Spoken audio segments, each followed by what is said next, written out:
maji haya yote ambayo yanatumiwa na kanisa, system zote hizi, visima vyote vilivyopo, ilikuwa ni kanisa kubwa la watu nafikiri kwenye 700 hivi. Akasema nimefanya mwenyewe. Akaniambia, unajua kwa nini nimefanya hivyo? Kwa fedha yangu. Akasema nimefanya hivi na ninajua na uhakika 100% kwamba mwanangu, mjukuu wangu, kitukuu, hata kama watakuwa jangwani, mahali ambapo hakuna maji, nyikani ambapo hakuna maji, Mungu atawafuata pale awape maji. Umenipata mtu wa Mungu? Ndio maana Biblia inasema tangu enzi zile za Yohana Mbatizaji, ufalme wa Mungu unagombaniwa na wale wenye nguvu wanauteka kwa bidii. Tunapozungumza habari za sadaka, kuna wengine hawatuelewi, lakini kuna wengine wako very smart, wanadaka pale pale, na wakifanya na Mungu anaonekana. Na watu hao niliwaambia, ukimzuia kwenye sadaka mtagombana. Ukimzuia kutoa sadaka mtu kama huyo, maana anajua siri, anakuambia nimefanya. Na ni vita ambavyo alitumia kama mamilioni mengi ya pesa. Ni system nyingi alifanya eneo hilo, nyingi tu. Ni kanisa kubwa sana alifanya kwa pesa yake. Anasema ninajua nimetengeneza njia kwa ajili ya watoto wangu. Na Biblia inasema ya kwamba mtu mwema kuachia watoto na watoto wake urithi. Huo urithi ambao watengeneza wanae, mapo hata kama tarara mauti, anajua wanangu atapata taabu. Bwana asifiwe sana. Alishapanda mbegu kwa ajili yao. Sijui kama wewe unakumbuka hata siku moja kutoa sadaka kwa ajili ya mwanao. Sijui. Alafu akishindikana unalalamika, mwanangu ameshindikana, mwanangu ameshindikana. Watu ambao kila mwaka ukienda kuangalia Samueli, Biblia inasema Ana alikuwa akimpelekea sadaka Mungu mwaka kwa mwaka. Ndio maana mwishowe akawa nabii na kuhani mkuu katika Israeli, kwa sababu sadaka zile zilikuwa zinanena kila wakati kwa ajili ya Samueli. Kanisa, halo. Inawezekana wengine hujakumbuka hata siku moja kutoa sadaka kwa ajili ya mtoto wako. Ninakukumbusha, na hilo lidake ni la kwako na ni nzuri sana. Mara nyingi tunakuwa smart kwa kulalamika kwa mtoto wangu ameshindikana, mtoto wangu amekataa shule, mtoto wangu ameenda hivi na hivi. Ulikumbuka lini kupeleka sadaka kama Ana? Ulikumbuka lini kupeleka sadaka kama Ayubu? Maana Ayubu alikuwa akiwatolea sadaka wanaye. Si sawa kusoma Biblia? Ndio. Si ni sawa? Ndio. Yaani tuhubiri yote. Na kila ambacho Roho Mtakatifu anatuambia kufanya, tufanye pia. Bwana asifiwe. Haleluya. Huko nimependa, sikuwa nimeandaa, ni Roho Mtakatifu ameshuka tena kwa namna nyingine. Namba 6, tukimshirikisha Yesu kwa kila jambo, hatutapungukiwa na jambo lolote. Daudi anasema kwenye Zaburi ya 23 mlango wa kwanza kuendelea, mstari wa kwanza kuendelea, kwamba Bwana ni mchungaji wangu, sitopungukiwa na kitu.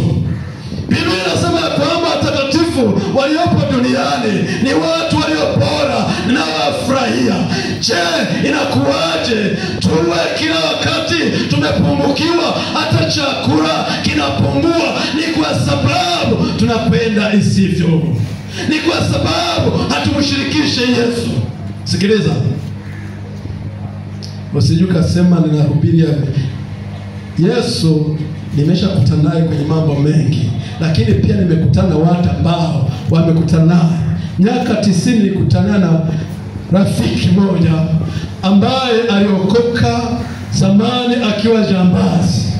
Tena alikuwa jambazi wa viwango. Maana alikuwa na uwezo wa kuruka ndege, anatoka hapa Dar es Salaam anakwenda kuiba Nairobi, ameenda na ndege. Amefuata pengine wafanya biashara wengine, anakata tiketi ya ndege anakwenda. Kwa hiyo alikuwa anaishi kwa wizi. Tuko pamoja watu wa Mungu? Ndio. Alipookoka alikuwa na familia.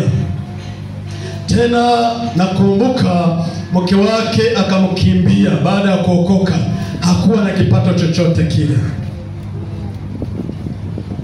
Roho Mtakatifu akamfundisha kuomba, maana maombi nayo inabidi ujue unaomba nini na kwa kutumia neno gani. Ndio maana muombaji kama usome Biblia wakati mwingine hauombi, unalalamika tu. Unapokwenda unasema Mungu nisaidie, Mungu nisaidie, Mungu nisaidie. Hayo sio maombi, huko unalalamika. Maambia ya kwamba ulisema tutafute ufalme wa mbinguni kwanza na hayo mengine tutazidishiwa. Ukimwambia hivyo ni neno lake linamgusa, lazima ainuke atekeleze kile unachotaka afanye. Sio kumwambia nisaidie, nisaidie. Ni sawa sana mtoto amepigwa huko nje, alafu anakuja anapiga kelele, mama nisaidie, mama nisaidie, mama nisaidie. Huwezi kumsaidia ni lazima kwambie kilichomsibu. Kwa hiyo hata kwenye neno la Mungu lazima ulenge lile neno kwamba wewe ulisema ya kwamba hatutalala njaa. Kwa hiyo jamaa yangu alishuhudia mambo makuu sana kwenye wokovu wake.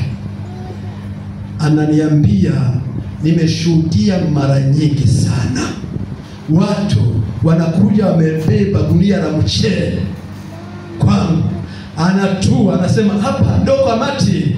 Anasema ndio ni hapa. Anasema nitue. Wengine nikiwatua wakati namsindikiza anapotea. Mwingine analeta furushi la maharage, anauliza hapa ni kwa Mati, maana wakati huo yeye hana kipato, alikuwa jambazi. Sasa ni mhubiri. Sasa kasema anamwambia Mungu, sasa Mungu, si unajua nilikuwa mwizi. Nikirudi nikaiba nitakuaibisha. Ndio maana nasema mahali ambapo Yesu yupo hakuna aibu. Yesu anainua watu kutoka wapi? Wanakuja na vifurushi, wanatua. Siku hiyo anakula, kesho yake anakula, watoto wanapata chakula. Kwa sababu amemshirikisha Yesu kwa kila jambo. Naye hataki Yesu aibike. Yaani ukifikiri kwamba wokovu ni kwenda mbinguni tu, hujajua wokovu ni kitu gani. I'm telling you, hujui wokovu bado ni mchanga kabisa. Ukifikiri kwamba mimi niko kwenye wokovu kwa sababu naenda mbinguni, yaani mchanga kiroho kabisa. Wengine tunaishi kwa ajili ya wokovu, na sio kwamba tunakula kanisani, hapana. Hatuele mimi si kanisani, lakini naishi kwa wokovu.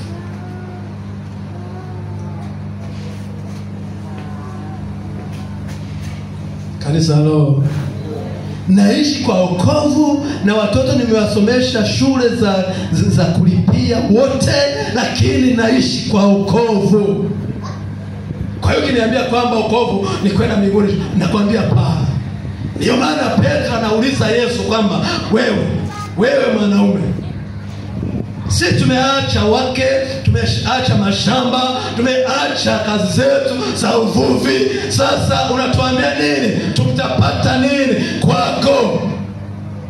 Anawaambia hapa duniani mnapata 100%. Kwani unafikiri kuna asilimia zaidi ya 100? Ukipata 100 na maana umepata kila kitu. Kila kitu unachokihitaji utapata kwake Yesu. Bwana asifiwe sana. Haleluya.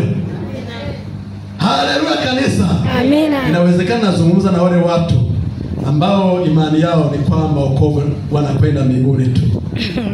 Ndio maana mmenyamaza kimya. Wokovu sio kwenda mbinguni tu. Ndio maana Yesu anasema